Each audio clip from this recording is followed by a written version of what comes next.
Welcome to the Mental Health Podcast, brought to you by Zuri Day Wellness, LLC, where we discuss all things mental health.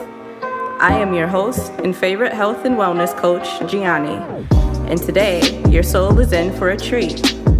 We celebrate MLK Day with one of our very own community leaders discussing loving our Black men. So grab your tea and meet me over at the couch. Hello, everybody, and welcome to the Mental Health Podcast, where we discuss all things mental health. I am your host, Gianni, and today we have a very powerful guest, Mr. Nate Evans Jr. We are welcoming onto the couch. So let's give a round of applause for Mr. Nate Evans Jr. It is such a pleasure to have this guy on the show today. He is a very purpose-driven individual who strives to change what we normalize amongst the youth in his community. He is also an author and a God-fearing man who really strives to spread the word and the love amongst the people he come in contact with. So hello, Nate. How are you today? Hey, thank you. Thank you so much. I'm doing great. Just making the most of the situations that God has blessed me with. So I'm feeling blessed. I'm excited to be here, and I'm excited to be on this platform talking with you. Awesome. Now tell the people a little bit about yourself. Yeah, absolutely. My name is Nate Evans Jr. I am a mental health advocate, best-selling author now, which is huge for me. I'm an inspirational speaker, therapeutic writer, and I'm also the director of the Boys and Girls Club of Atlantic City. And also I'm a dog lover now, thanks to my fiance. So. Awesome. That's very, very sweet. Yes, I did see the news of the new bestseller on Amazon. That had to feel amazing. How did it feel getting that news?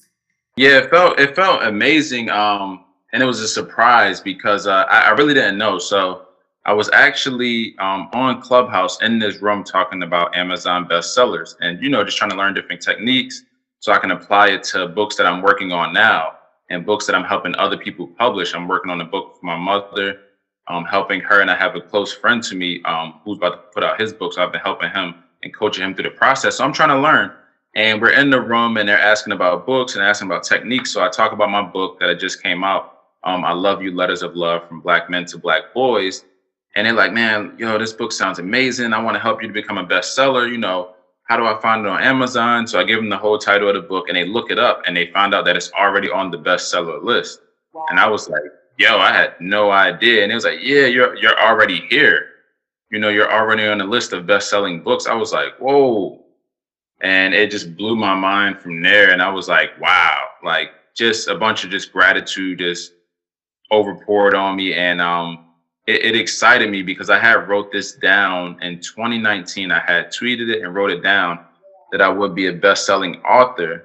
And I would revisit this tweet when that happened. And then just to be in that moment and then realize like, oh, snap, you wrote this down like 2 years ago before you even put out this last book.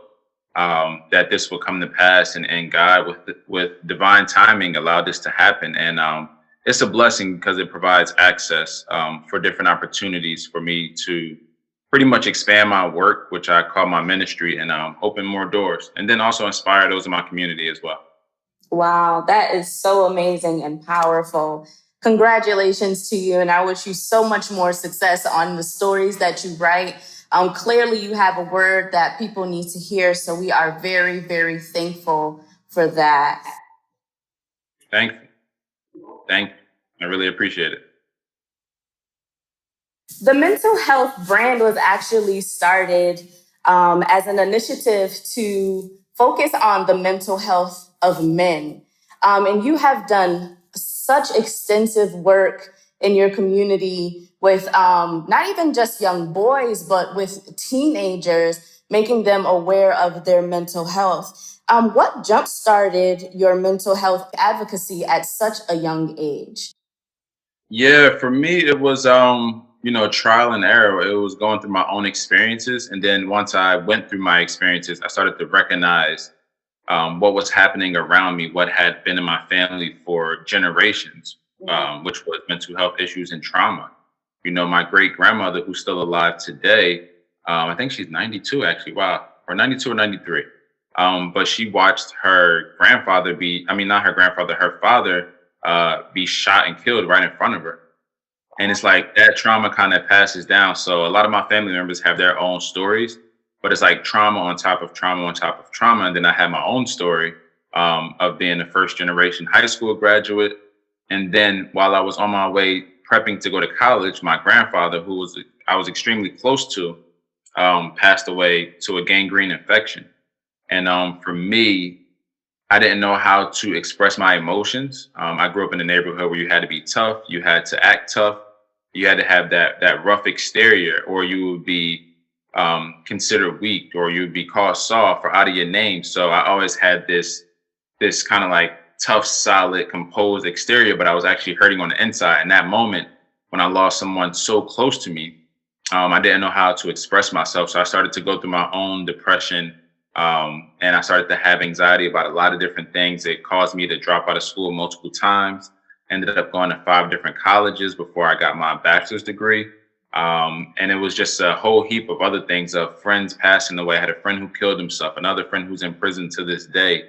And it took for my best friend, he started taking me to the gym, right? So I think I was on my 4th school at this time. I was pursuing basketball. I really wanted to play overseas and make things happen so I could provide for my family. And it was always my dream as a kid to play professional basketball. And it's interesting how God has a different path for you. So I had got hurt really bad. I had messed up my ankle, tore some ligaments in my ankle. And at this time, I was home, not really doing much. And I had to sit with my thoughts. And it was challenging for someone who's so active to just sit with your thoughts. And I remember just thinking the darkest things. And it got to a point of even, contemplating suicide because of all the events that led up to that. We were evicted.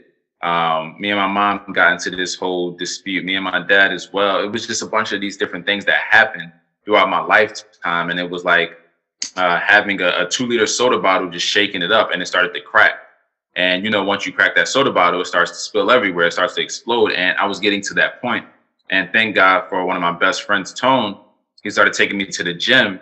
And even with the boot on, he would like force me to go to the gym. And what he did was he exposed me to other men, right? Other grown Black men who were transparent and vulnerable. So we would sit in a locker room for about 30, 45 minutes, sometimes an hour before we worked out, and we would have conversations about life. We weren't talking about sex, drugs, money, really sports, none of that stuff. But we were talking about life. We were being transparent. We were talking about growth and development. And it was the first time I saw other men being vulnerable. And it prompted me to be the same way. And I started to feel a release, like a burden was lifted off of me. And that was the beginning of that, I guess you can say, my healing journey in regards to mental health. Because shortly after, I would publish my first book, Building Muscle Life as Your Trainer, where I talked about my experiences bouncing from school to school and how I was able to manage and grow throughout that process. And then from there, I started going to therapy. I really got serious with my faith in God. I got rebaptized. And I just started to really walk in that faith walk from there. But I realized that while my healing, it happened to me and it was great and things like that, I also I felt almost commissioned to go out there and show other people this light. Like, hey, men, we need to start talking. We need to start having these conversations. Like, I seen what happened to my uncles. I seen what happened to my aunts. I seen what happened to other individuals in my community who would hold these things in. And we're going through trauma on a daily basis, especially because we live in a time where there's so much trauma on social media. You can't even scroll down your timeline without seeing something that's diminishing Black men and women. Like, there's always something. The media puts so much on us on top of what we have to deal with in reality, on top of what we have to deal with within our communities of always downplaying each other. So for me, I've just been on this journey to really help Black men heal, help Black men be free, and then also to really empower our Black youth, because Black boys, the suicide rate is insane, and for me, it was heartbreaking to hear that. So I just wanted to do my part. But yeah, that's really how this whole mental health journey kind of got kicked off for me. Wow, that is very, Very powerful, Nate. And you are absolutely on time with what you said as regards to, the suicide rate in young Black boys is increasing. It's almost culturally acceptable in our African American culture to tell young boys to be strong and it's not okay to cry.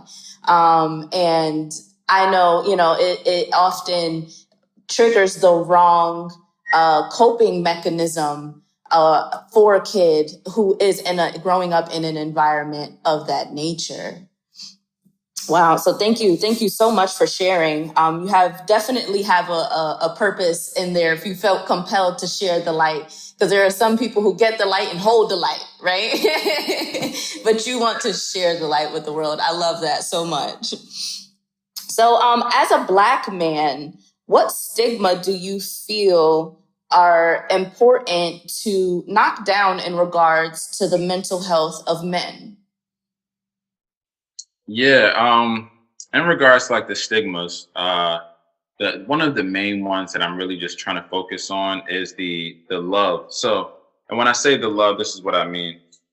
For men, it's extremely challenging, and we really desire like genuine love. Oh, we all do as human beings. But Black men, we desire this genuine love, but for some reason, it's hard for us to receive it, and it's hard for us to give it. It's one of those things where you can say I love you to a Black guy that you may see, and he may look at you funny. I've done it to like young guys that I know, teenagers, like, yo, man, I love you. And it's kind of like, huh? Like it's just not normalized. And it's like, man, where did we get to this point where, genuine love and expression for somebody, not in a homophobic way or anything like that. Like, I really care about you. When do we get to a point where that's a negative thing? And for me, it's really breaking that stigma of love and really helping other men understand the importance of us doing this. So me and my close friends, I have a few close friends, very tight circle. But every time we talk, we get off the phone, I may have it on speaker or whatever, and I'm like, I love you, I love you. And that's that. Like we've normalized it within our circle now. So for me, it's trying to help the rest of us, really normalize that, because we need that support. We're being attacked all the time as Black men. So it's like for us, we really need to support each other and stop being so competitive and negative towards each other. And I really want us to begin to open up in regards to love, whatever that looks like. It may be you saying it. It may be more so through your actions and how you treat someone else. It may be through collaborations. Whatever it is, I want us to get to the point where we're really expressing and normalizing love amongst Black men, because I think that right there is something that really just enhances, right? I feel like that's something, it's almost like a superpower. Yeah. When we do that and we feel loved, we do incredible things. So that's one of those stigmas I want to get rid of. It doesn't make you soft for saying I love you to another guy. It doesn't make you gay for saying I love you to another guy. It just really genuinely means that you love that person and you care about that person and you're willing to help and support that person. I love that. I absolutely love that. Because you are so correct when you say like other men don't really say I love you to another man. When I first met my husband, that was one thing I noticed about him. He said I love you to everyone that he loved. And to me, it kind of caught me off guard a little bit because, I come from a dynamic where it's like, it's not really socially acceptable to say I love you to another man. But that is a stigma. That's a stigma that we've created ourselves. And it's absolutely necessary for us to show love to everyone that we love, because tomorrow is never promised. Regardless of gender, sexual orientation, it is very important, like you said, to make sure that Black men are comfortable saying, I love you to another Black man, because the love is more of a necessity than the social stigma. So thank you for sharing that so much. If there's one thing you could recommend for parents to start implementing in their homes now that could help their young Black men have better lifestyles for their mental health, what would you recommend? Something that I would recommend really quickly.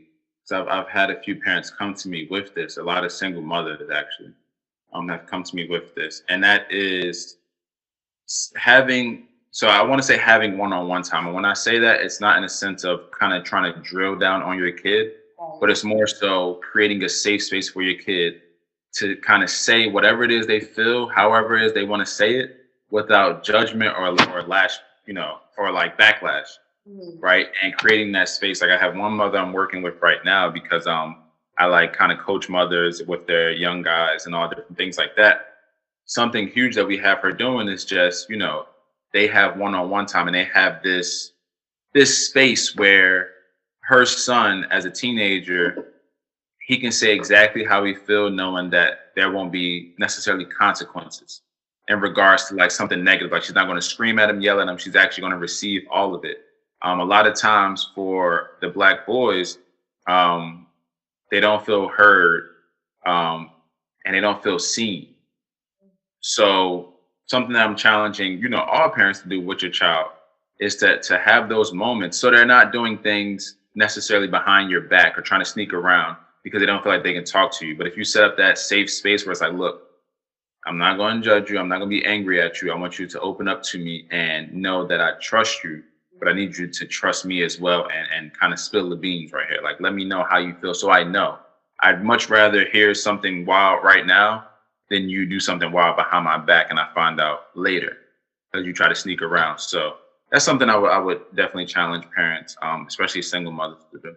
Yes, yes, I agree. The open dynamic between parent and child is very, very necessary, Yeah. especially in our urban homes. And like you said, with single moms, there are some single moms who are so busy that they forget sometimes, to schedule that one-on-one time with their children. So yes, I love that.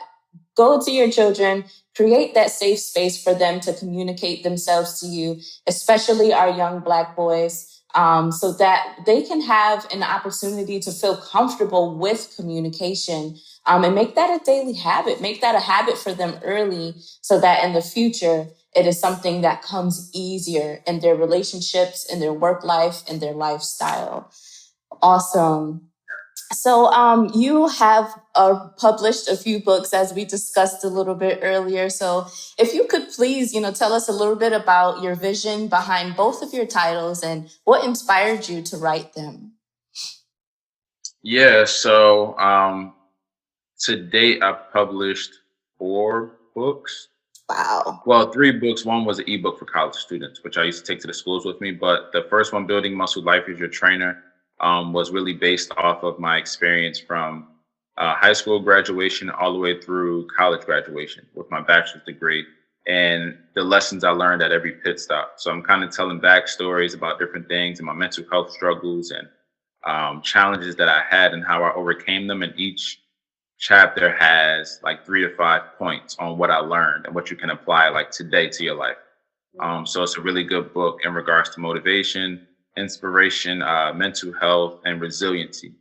And I utilize that a lot when I go around the college realm and they bring me in to talk about mental health and things like that. Now, this new book, which is very near and dear to my heart, is I Love You, Letters of Love from Black Men to Black Boys. And it was inspired by a conference that me and my fiance went to. Taraji P. Henson, she has her own foundation, nonprofit foundation called the Boris Lawrence Henson Foundation. And it's a foundation based around mental health for African Americans and African American communities to bring these Black professionals into these communities and bring resources. So we went to the conference in DC, and it was incredible. It was all types of people there. I was in a room with Morris Chestnut, and I can't think of the other guy's name, but he's in Why Did I Get Married? He's like Sheila's husband. Okay. But long story short, there was a session I was in where there was this doctor from NYU named Dr. Lindsay, Dr. Michael Lindsay. I'll never forget his name. And he went into his presentation and he dropped this quote that I share all the time. And he said, love Black men and boys as if they've never been hated. And it just like grabbed me. I was like, whoa, that was heavy. Like that was really heavy. And then he kind of went into these statistics about the suicide rates and the mental health issues of Black boys and how it was double the rate of that of their counterparts of white boys. And for me, I knew I had to do something. Granted, I was there as a student. Everybody else there was licensed professionals, brain surgeons, psychologists, social workers. And I was just a student, but I knew I had something to offer to my community when I got back, but I had to create it. So I have a gift in literature. I love to write. I love to tell stories. So I decided to start working on this book. I prayed on it. Felt like God was like, hey, write this book. I love you. Be bold about it. Make the title I love you, so it grabs their attention. And so they understand that this is a book about being transparent. That this is a book about opening up and normalizing I love you, especially among black men and black boys. So I started working on it. I'm writing these letters, and I'm like, I'm gonna write like 50, 60 letters to black boys. And it hit me as I was writing my letters. I was like, man, this is your story, this is your background, but we need other black men involved in this. We need other black men from different backgrounds. Everybody doesn't have your story, your background. We need different experiences.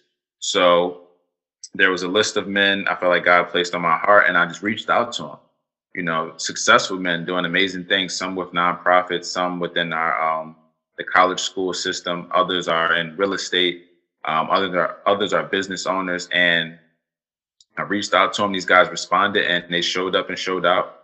Each of them contributed like 3 to 5 letters to the book. Then I also put some principles in there for parents and guardians based around love. I broke love down into 4 parts, which is listen, be open-hearted, validate, and encourage. Because these were things I learned as I was growing up, and I learned as I've been out here mentoring other black boys. I'm like, these are the things that they need. This is how love isn't just this word. These are the action steps for it. So I'm going to be teaching on that very soon. I've been teaching a little bit on it on Clubhouse, and I'm starting a virtual online community on Facebook for parents of black and brown boys who just want to have that support group. But that was more so how the book formulated, and this happened all during the pandemic. It was placed on my heart back in 2019 to write the book when I first started it. And then in 2020, before the pandemic started, we actually started processing and putting the book together. And it just so happened that, Ahmaud Arbery happened, and then George Floyd happened, and all this racial unjust, it just happened. I'm just like, man. And it's like, I just felt God saying, like, this is the time, get the book out. Like, this needs to happen now. And I was trying to figure out a book cover. I was thinking of all these different ideas, and they were corny. I'm like, man, I don't know how to do this. Like, what do I do? Do I just put the logo? So what happened was I called a photographer friend of mine who's incredible, and we staged our own kind of protest. And we staged our own protest on the street where my pop-up lived, my pop that I talked about earlier, my grandpop that passed away. We went to that same street in front of his house and like staged the protest. We had signs up, but our signs had affirmations for black boys on them.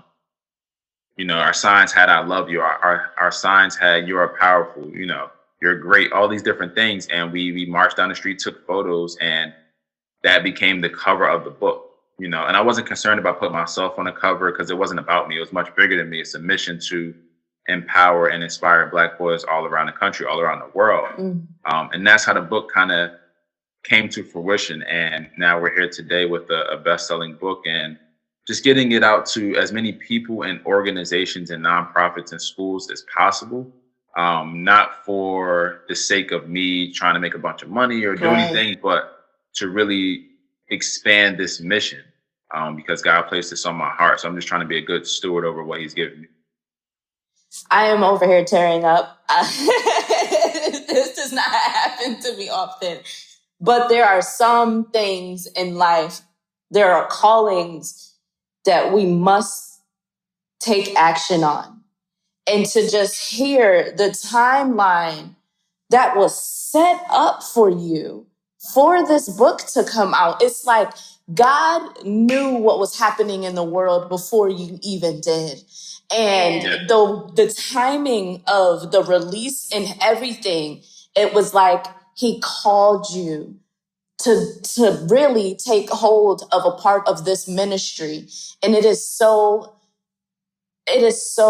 amazing. My heart is so filled. I was literally getting chills while you were speaking and becoming teary-eyed because it's so important, I tell you, to know what your purpose is in life, but most importantly, to answer the call when it called you. And you did that. I am so amazed at the storyline that kind of lined up for this book. and it's now a bestseller. Like, look at that. Like, that is so amazing. I'm so happy for you. So proud of you. Thank you. Yes, thank you. Thank you for answering the call, because I promise you the world would not be the same without you. The world would not be the same without you. So thank you for being courageous enough to answer that call. Please tell the people where they can donate to your causes and where they can find you, and how to help your initiative. This is so important. We need this in the world. Yeah, absolutely. For the book, you can just go to www.iloveyoubooks.com. If you want to do bulk orders for like your organization, your nonprofit, a school, whatever it is, you can actually message me on there. Somebody on my team will get to you, or you can just find me on Instagram at Nate Evans Jr. And you can just DM me there. We give a huge discount for bulk orders. Also, you can find me on Facebook as well at Nate Evans Jr. I think I'm Nate Evans Jr. on everything. Now I think about it. On Twitter as well. And even on Clubhouse, which is this new amazing app. So yeah, you can find me on all those things. And definitely, if you're feeling up to it, definitely help me to spread this mission. Even if you don't have a Black son, yes, get this book for somebody who does. Yes. Get this book for some kids you know in the community.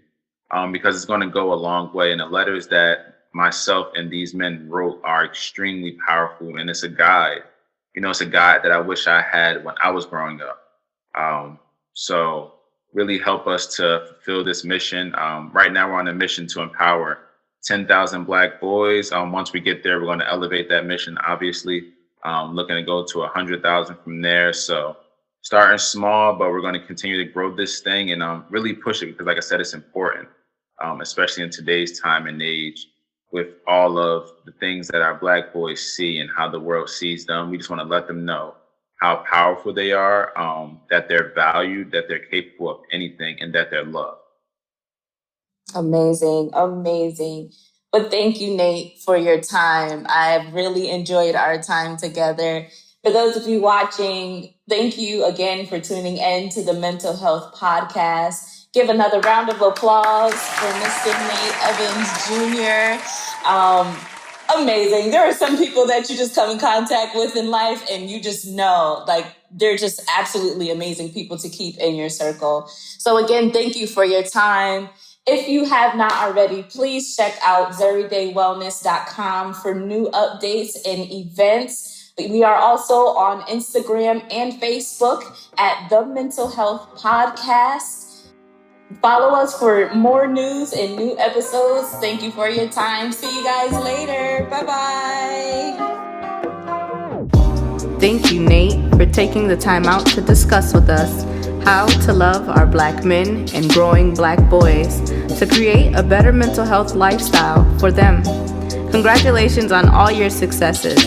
Before you go, be sure to check out our store and website for more news at ZeryDayWellness.com. Be sure to follow us at the Mental Health Podcast on IG, Twitter, and Facebook. See you next time. Peace and blessings.